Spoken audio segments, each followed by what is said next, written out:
এটা গোকুল ইউনিয়ন আর গোকুল ইউনিয়ন থেকে বাগোপাড়া গ্রাম, বাগোপাড়া গ্রামের মধ্যে পাড়া।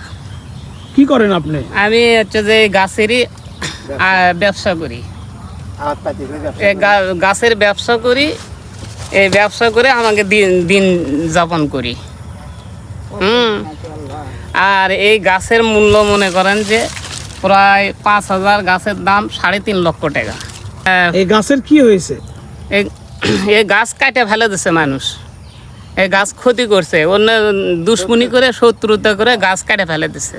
কতগুলো গাছ কাটছে আপনার? প্রায় 5,000 পার 6,000 থাকে। যার মূল্য 3 লক্ষ টাকা, 3 থেকে 3.5 লক্ষ টাকা। হ্যাঁ, সে কলমের গাছ, সম্পূর্ণ কলম, আম, বেনানা, কাটিবন আর হচ্ছে বাড়িফল।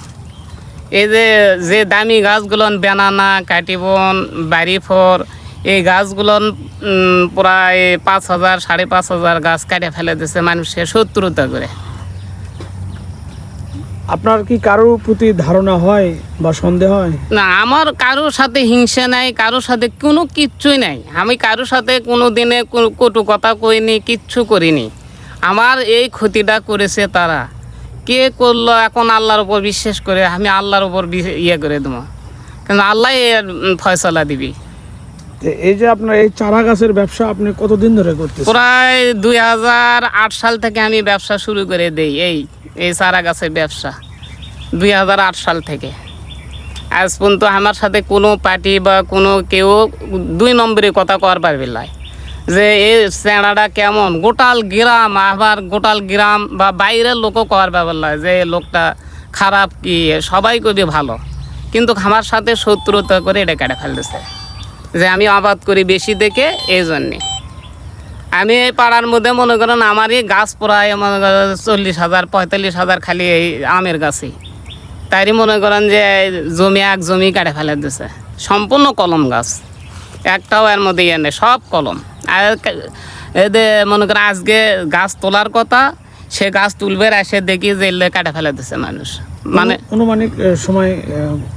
অনুমানিক সময় রাত 12টার পরে কাটছে এটা। এই গাছ কাটার জন্য ভাই ডাকছে যে দেখেন আসে কি অবস্থা করছে। চাচ্ছি এটা এখন ধরতে পারলে যে তোর অবস্থা হলো হিনি কি চাই, কিন্তু চোদের দেখে পানিস না, দেখে পারলে হলো হিনি।